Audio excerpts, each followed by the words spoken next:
I'm so glad to be here with all of you, and I want to start by paraphrasing a living legend from Houston, Queen Bee herself. This is Texas, it ain't no hold'em. I'm fired up to be here at the Texas Democratic Party Convention, and I am proud to join you all in beautiful El Paso. They say everything is bigger in Texas. And I gotta say, Big Gretchen's feeling right at home. Don't worry, I'm not gonna refer to myself in the third person again. I am humbled, however, that Senator Ted Cruz noticed I'm here. He said he's launching a, quote, full-scale attack on me. Bless his heart.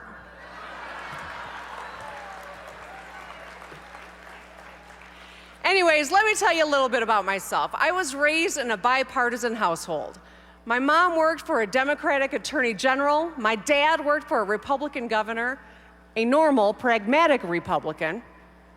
They taught my siblings and me the value of hard work. And my first job was at a place called Burlingame Lumber. I stocked the shelves at Target, and I worked at the line at a buffet restaurant. And then I went to Michigan State University. In college, I interned with the AFL-CIO, and that really sparked my interest in politics. After law school at Michigan State, I looked around at the people running for office, and I thought, I can do it better than those guys. I was 28 years old, and some people thought running was a little too bold, but I ignored them. I ran for the state house, and I won. And in my first term, I became a member of the sandwich generation. I see some of you nodding, but for those of you who don't know what that means, I was sandwiched between two generations of my own family for whom I was the primary caregiver. You know, they say the 5 most stressful life events are getting married, having a child, losing a loved one, moving your home, and starting a new job. I did them all that first term. I took care of my newborn daughter and my mom who was dying of brain cancer. And that period of my life forged me into the person I am today.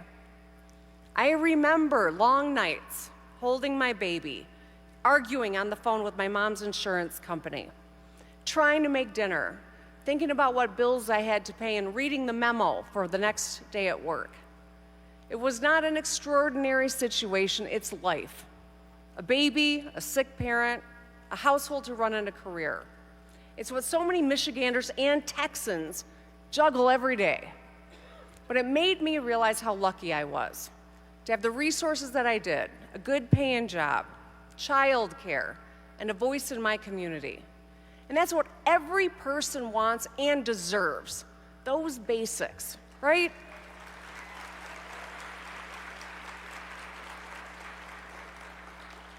Enough to provide for their family, fair wages, good benefits, dignity, decency, respect. And you know who agrees with me? Our President, Joe Biden.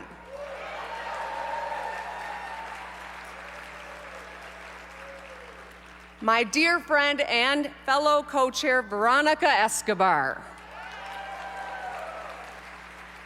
And your Senate nominee, Colin Allred.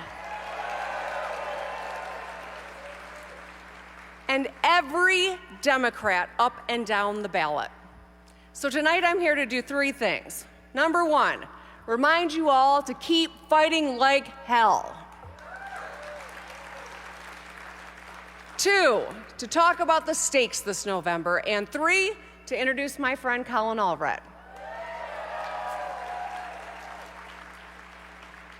So let me tell you about a big state that kind of looks like a hand, bordered by water. Republicans had been in power for decades, controlling statewide offices and the state legislature. They ran everything. They made life harder and more unaffordable for everyday families. They gutted fundamental rights for women, workers, teachers, the LGBTQ+ community. They protected corporate special interests and sold out public land and water and ignored the people, their constituents. Now, it might sound like I'm talking about Texas, but I'm not. I'm talking about Michigan just a few years ago. For decades, we Michigan Democrats had been getting our teeth kicked in. I served in the state legislature for 14 years. I was in the minority the entire time. My colleagues and I lost often, but we never gave up. We fought back against attacks on women and workers and middle-class families. We negotiated where we could. We raised the minimum wage for 1 million workers. We expanded Medicaid to cover over 1 million people.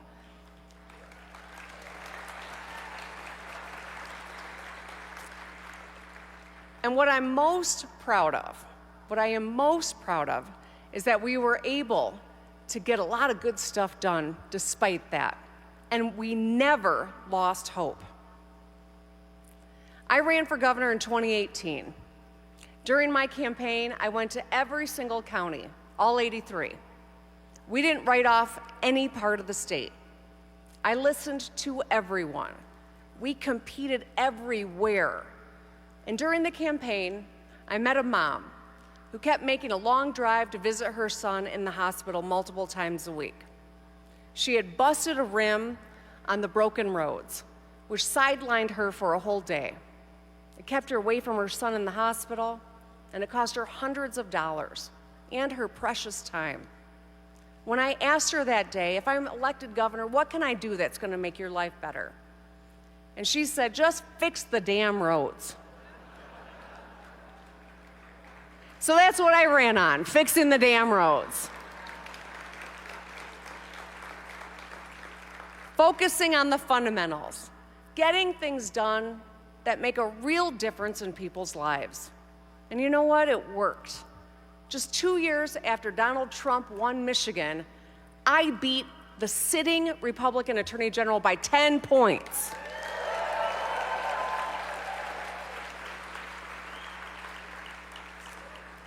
And at the same time, Democrats won races for Secretary of State and Attorney General too.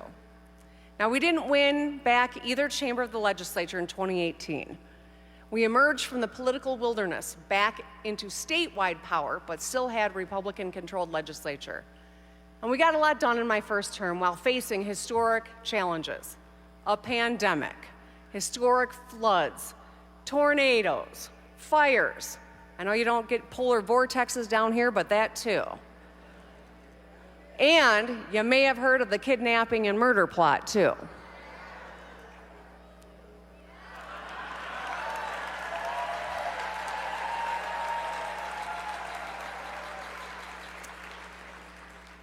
That first term, I had to work with a Republican legislature, and let's just say they didn't always want to work with me. They tried 28 recall attempts against me that term, and they went 0 for 28, I'm just saying. But through it all, we never stopped hustling. We kept doing the work. The stakes were raised when Justice Ginsburg passed away.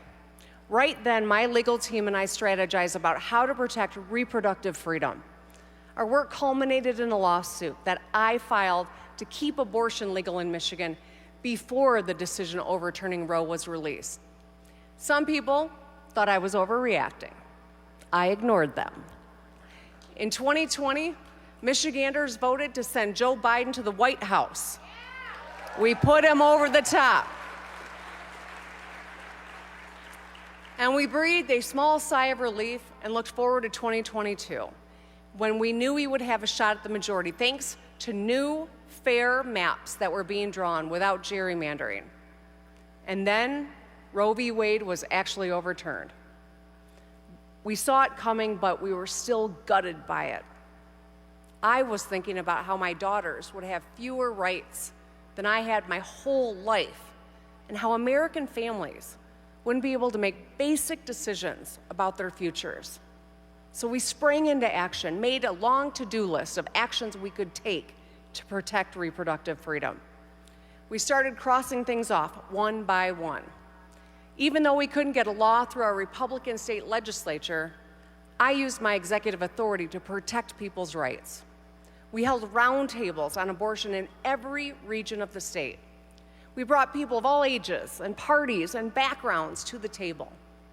And I remember one woman who sat across the table from me and told me she did not vote for me in 2018, but she was out knocking doors for me in 2022.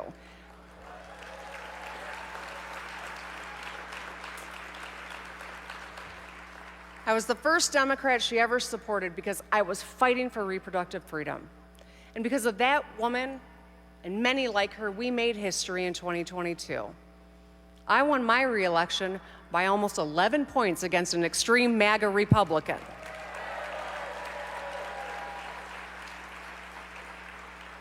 Michiganders overwhelmingly passed a ballot measure to protect abortion in our state constitution. And Democrats won control of both the Michigan House and Senate for the first time in 40 years.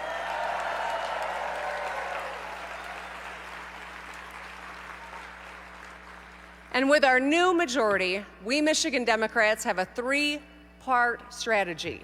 Get shit done.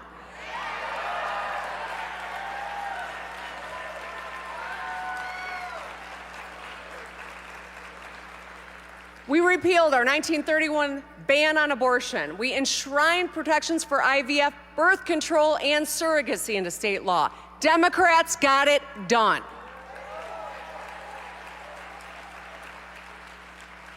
We cut taxes by $1 billion for seniors and working families. Democrats got it done.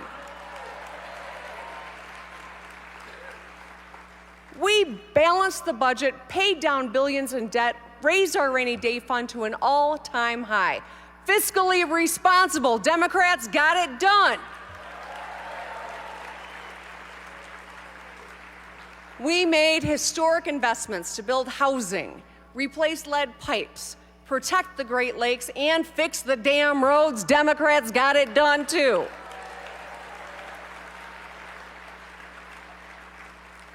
And we started feeding every public school student. All 1.4 million Michigan public school kids now get free breakfast and lunch at school every day.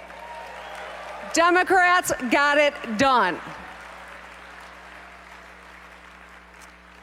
And weeks after a shooting on one of our campuses, we enacted common sense gun laws, background checks, safe storage, extreme risk protection orders.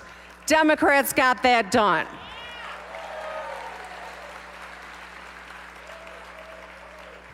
And we strengthened civil rights protections for the LGBTQ+ community and enacted the Crown Act.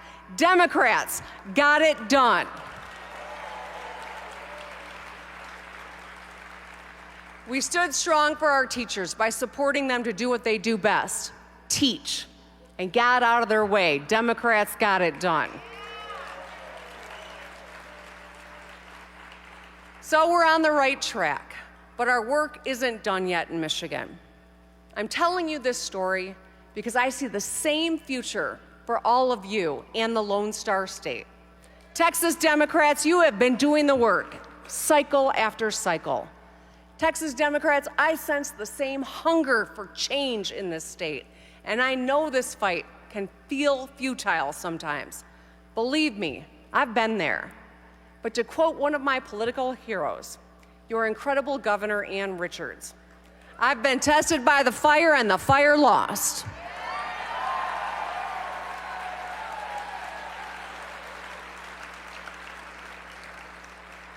I promise you, Texas Democrats, if you keep fighting, if you keep clawing for progress 1 yard at a time, you will beat the fire. I'm here today because I believe in Texas and I believe in Texas Democrats. Texans might be the only people in the nation who brag about their state more than Michiganders. You deserve a state worthy of your values and spirit. Texans are fiercely independent. You deserve leaders who will stay out of your doctor's office. Texans care about their neighbors. You deserve leaders who are going to expand Medicaid to lower the cost of health care. Texans are leaders. You deserve leaders who will fix your grid and support clean energy instead of enabling rolling blackouts.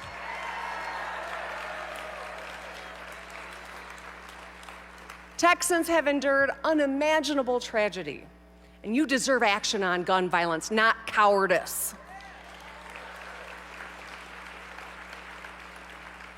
And Texans are diverse. Here in El Paso, you understand that better than anyone. You deserve leaders who bring people together. You deserve leaders who will fight for you. We got a lot at stake in this election. And that brings us to November. With the election just 5 months away, we all know that the stakes are high. Let's start at the top of the ballot.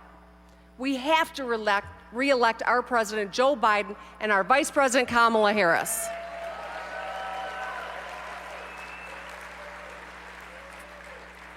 In 4 years, they brought America back from a deadly pandemic and out of a deep recession. Through extraordinary political division, they've delivered results. The cost of insulin is capped at $35 a month, and Medicare can finally negotiate lower prescription drug prices. Joe Biden got it done. The bipartisan infrastructure law is fixing the damn roads, repairing crumbling bridges, and replacing lead pipes. A lot of people talk about good game about infrastructure, but Joe Biden got it done. And there is a manufacturing boom across America. We're seeing it in Michigan with companies building new factories and bringing back middle-class jobs, back to places that too often had been left behind. Joe Biden got it done. In 2019, there were just 2 electric vehicle battery factories in America. There are 30 being built or open today now. Joe Biden got it done. And in 2020, we all lived through the shortage of semiconductor chips, which jacked up prices on cars and electronics. And now every major chip maker across the world is building a factory in America. Who got it done? Joe Biden got it done. Veterans exposed to burn pits had gone without adequate health care for too long. Now they get the care they deserve. Joe Biden got it done. There is still good work to do, but thanks to Joe Biden and Kamala Harris, things are headed in the right direction. While Joe Biden fights for all of us, Donald Trump cares only about himself. Donald Trump blew a $1 trillion hole in our national deficit to cut taxes for billionaires and big corporations. He tried repealing the Affordable Care Act, stripping away health care for tens of millions of Americans. He packed the Supreme Court with extreme justices who lied to Congress and who are stripping away freedoms to make our own decisions about our bodies. He demonizes immigrants, teachers, labor, the LGBTQ+ community, and any group he sees as not worthy of basic rights. Our choice this November is crystal clear. We have to ask ourselves, do we work together to make things better, or do we denounce one another and fall behind? Do we elect Joe Biden, a good person who sees the best in us, or Donald Trump, a selfish one who brings out the worst in us? Do we still believe that out of many, we are one? Or do we trust a man who says he'll be a dictator on day one? Donald Trump's vision for America is divided, scared, and small. The Republican Party of Texas shares that vision. Just 2 weeks ago, they released their official party platform. They want to ban abortions with 0 exceptions. They want to privatize Social Security. They want to get rid of mental health support for our students. They want to repeal the Voting Rights Act of 1965. They want to stop our gay and trans neighbors from existing. They want to arm teachers with guns while gutting their pay and defunding our schools. They want to make it easier for corporations to poison our water, drill on public lands, abuse workers, and ship jobs overseas. They want to rename military bases after Confederate losers and vote to secede from the United States as early as next year. They want to make it impossible for you Texas Democrats to win statewide by requiring candidates to win a majority of counties, not the most votes. Their platform is an ugly, angry document.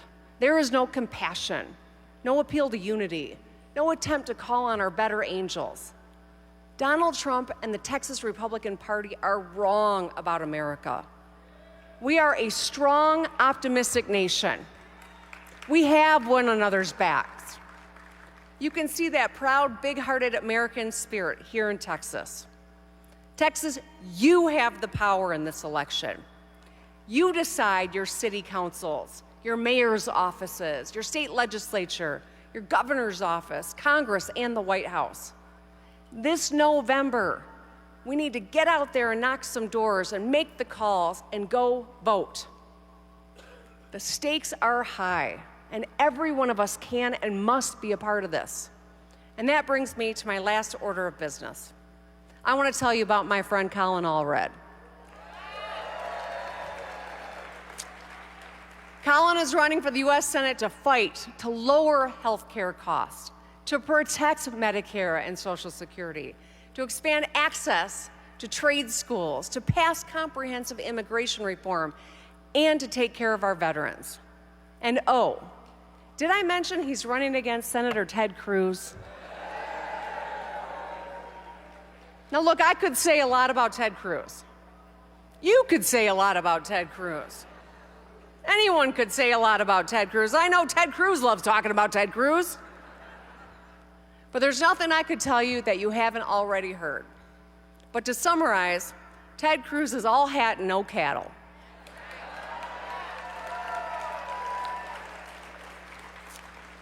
While Colin Allred is focused on helping you and your family get ahead, Ted Cruz is focused on getting headlines for himself. Now let's be clear, this is going to be a tough race. But the good news, Ted Cruz is scared. He's lashing out at me just for being here. Texas, you deserve a leader who isn't scared of that woman from Michigan. You deserve a senator who will stand up for Texas and work with anyone to get things done. You deserve a leader who wants our kids to grow up in a kind, decent America. Texas, you deserve Colin Allred.